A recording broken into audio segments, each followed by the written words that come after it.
I never spoke about this before for fear of being judged, but I was this close to hitting six figures with my creative handmade business. And this was without ads, without a team, without a social media following, and this will shock some of you, organically. And I know it sounds impossible, but I created a cozy creative business here in the countryside of the south of France. And today I'm gonna spill exactly how I make money as an artist without selling out and without burning out, which are important things for artists. And I have burnt out in the past. So stick with me because I'm also gonna share how to unblock your creativity and how to build your cozy dream art business from home. Hi, I'm Dani, and I'm a jewelry designer, an artist, and small business owner living a slow creative life in the south of France. And I used to believe in the past that to make money as an artist, you either had to be discovered by galleries or turn your handmade jewelry into a boss babe CEO running a factory, and neither of those felt right. I have always seen the world through a different lens than the majority of people. I'm quite a pioneer. I don't deal well with stress. I just wanted something softer, something that supported my art, my creative nature, my family, and my peace of mind. So if you've ever felt like you didn't fit into the whole scale up, build an empire, hustle, be productive kind of mentality, then you're in the right place.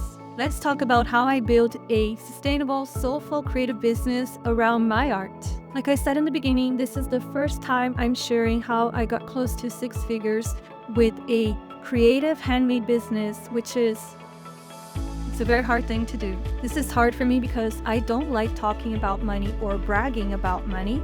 And for some people, this is not a lot of money. And the reason I don't like talking about it is not because I have any mindset issues with money. I do like money. I do love making money, and especially through my art. I never bought into the starving artist mentality. I love and value being a thriving artist. I think that artists are high value. My dad's an economist, and I was brought up to talk about money and to think about money, so that is not my issue with sharing anything related with money here in my channel. Money to me is not about status, but about safety and freedom. I did learn from my economist dad to live below my means. I don't care about brands or about fancy things because I'm an artist and I like to make things myself. I also value other handmade brands and people who make stuff with their hands, just like I do. I give a lot of value to craftsmanship and handmade things. I make my furniture, I customize clothes. I like to design clothes together with a dressmaker. I am very much down to earth because I believe that art has this power to save the world. I believe in craftsmanship.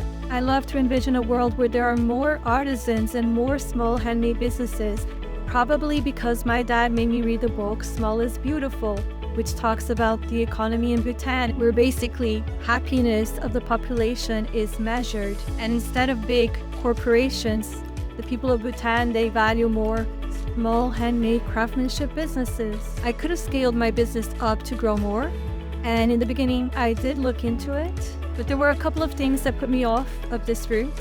When I looked into manufacturing, I saw that basically I would have to have less quality in my jewelry, I would have to price it higher, and my brand was built on the pride of being handmade. I would have to pay upfront a lot of money for all of the inventory, all of the stock and the jewelry. So there were a lot of things that put me off of this business model and which made me decide not to scale up my jewelry business.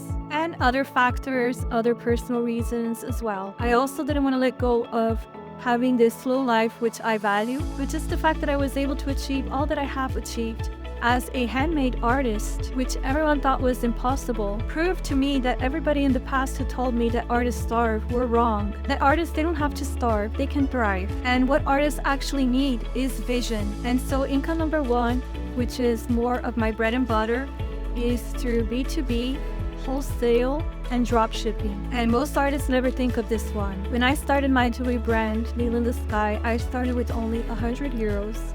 And I could not afford to mass produce anything. And as I told you before, I actually value handmade craftsmanship and sustainability. So I got creative with my jewelry and started to produce small batches and collaborated at first with boutiques around my area that wanted jewelry to sell in their shops, which I learned from the beginning that consignment was not the best option, but I would have them pay me up front. After I got into this shop called Nature and Discovery in France and also in other countries around Europe. They are a chain, So I was drop shipping for them my jewelry. I had photos of my jewelry on their website and sold really well with them. They had a really engaged traffic source and audience. So I was quickly selling a lot of jewelry all over Europe. After that, I got into B2B marketplaces. My best ones were Anchor Store and Fair. And through Anchor Store and Fair, I was able to be in a lot of shops all over Europe. I do have shops in other countries as well, but it's mostly in Europe that my jewelry sells most. And through years of working with the same clients, the same shops, they already trust me, and we've actually built a relationship. This part of my business is quite automated. I don't have to do any social media posts. And it's quite easy, it's quite passive. All I have to do is get my helpers to help me to make the jewelry, but I know exactly how many pieces need to be produced. There's a minimum order as well. You want to send in your handmade products in bulk so that you have cash in advance to pay the contractors that you're working in, the helpers that are going to help you to make those pieces. So this is actually very helpful, and it's the bread and butter of my business. So my second income stream is direct to consumer. So this is where people buy from my website, from my online shop, and this is where I make more of a profit because wholesale, I'm selling my product for less. But with direct to consumer, I am getting a higher margin into my jewelry and my products. So it's better for me. But the downside is that I have to post on social media. I have to do my newsletter so that I can get those conversions or place ads. This way also I build direct relationships with my consumers.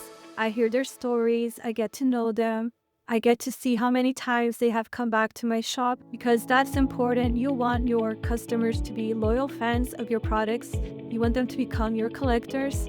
So having loyal customers for me has always been very important. And so they're always excited when I launch a new collection. They write to me. Sometimes they're the ones giving me ideas of what I have to make next. So having my direct-to-consumer income stream for me is very important too, because I can make more of a profit, more of a margin with the products and the jewelry that I create. My third income stream is art classes and workshops. So twice a year, I work with a retreat. And in this retreat, I am paid to do a art therapy workshop. I also get paid to assist the retreat leader with all of the things that she needs for her retreat. And in this retreat, I also set up my pop-up shop, which has been really valuable throughout these years because I make loyal customers. I also love doing these retreats. They're here in the south of France, going to beautiful places that we have around here. And I get to have a really intimate connection with the people who come to this retreat. I get to experience people having breakthroughs, and it's really touching to see how art is healing. And I've witnessed it all. These art therapy sessions, anything can happen, and I've experienced people getting angry at their art and then having a breakthrough and crying. And it's really rewarding and humbling to witness these breakthroughs. I would love to share with you that in the link below, you can check out my free masterclass on unblocking creativity. And it's a really popular masterclass, completely free, that gets results. So if you would like to experience that, just click on the link below. And even though retreats are a lot of work, I actually really enjoy them. They're rewarding. Income stream number 4, commissions. I have always, from the beginning, got a lot of commissions for my jewelry, and I get a lot of commissions for my art as well. And I really enjoy doing commissions because, again, it's an intimate connection between you and your collector, your client. I love being of service and creating that heirloom piece for that person that's going to go into the person's home and be passed on to their children, their descendants. I love making a difference. And I love the fact that commissions, it's already paid for as well. Then my 5th income stream is through events and showrooms. So I began my business journey through markets, and markets are fabulous. I was getting validation of what products, what was selling, what wasn't. The same thing with my art, you know exactly the things that people have a preference and choose, and they usually choose the same ones again and again. So I believe markets are the best way to start your creative business journey. And the thing that I do in these markets that nobody else does, it's very rare to see other artists doing this, is that I collect emails, especially emails from the people who are buying from me, because if they buy from you once, they will buy from you again. So basically, I train the people in the markets and in these events to buy from me online. You're training them. It's not enough to hand out a card, collect emails. Sometimes I even create a giveaway so that I can collect as many emails as I can from the people who are interested and who like the stuff that I do. So don't miss this opportunity. I still kick myself from remembering this experience in the beginning of my jewelry business, where I was in this yoga event, and then in 2 hours of this yoga event, I sold out my whole stand. I sold out all of my jewelry, and I did not collect one email. And so don't do this mistake. Collect all of the emails that you can in the markets, because the markets are not only good for testing, validating your products, but also for collecting emails, which to me, the best marketing is email marketing. It's old school, yes, but it works. Email marketing has always been to me my highest conversion marketing resource. With time, after doing a lot of markets and also having a lot of online customers, I could afford becoming a little bit more picky with the markets that I wanted to do. And now I actually like working with a few private showrooms that I know here in the south of France that have really good customers that are coming in because they want to have a very intimate shopping experience in a showroom with candles, hot drinks, and snacks. I love doing these, and there's one showroom that I absolutely love working with. And I also create showrooms of myself, private events, where I do the same. I give my customers this experience. So this is another way that you can create another income stream, is to partner with different showrooms, create your own for your clients, create VIP experiences, and do a lot of markets if you're starting out. The markets are priceless. So at one point I had a brick and mortar shop, and in this brick and mortar shop, not only I had my jewelry, but I also had spaces for other artisans to sell their work. And I also hosted art classes. I had a group of students that would come every Friday to do a class with me. I also did white labeling, which means that I would create jewelry for other brands that I would not get credit for. And I also was a jewelry designer for other brands as well, and these I would get credit for. And not only I would do all of the designs, but I would also do the sourcing of the materials and the production and ship everything to these brands. But like many creative entrepreneurs and entrepreneurs in general, I said yes to a lot of things, and nowadays I don't say yes to all of these things. I think it's important in the beginning to do a lot of these things.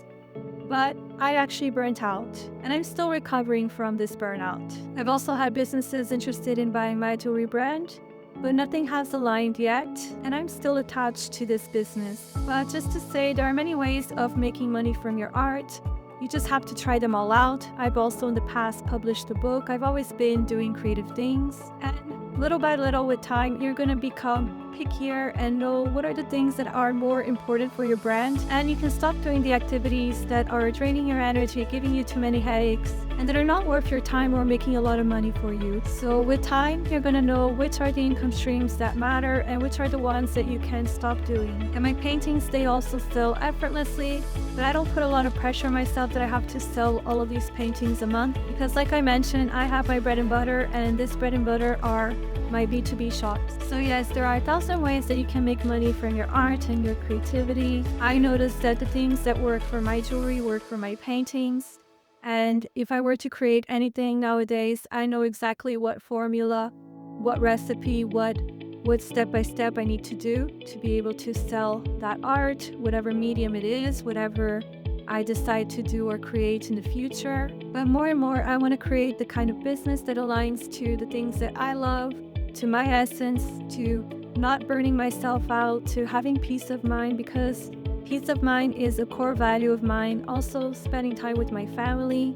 These things are important for me. So maybe your dream is different to mine. Maybe you want to have your art in galleries or manufactured in factories. We all have our own needs and values, and I'm still figuring out what works for me, because this is the journey of my life as well. So I hope that what I shared has given you some ideas. If you're interested in creative entrepreneurship, you can hit like and subscribe. You can even hit the bell.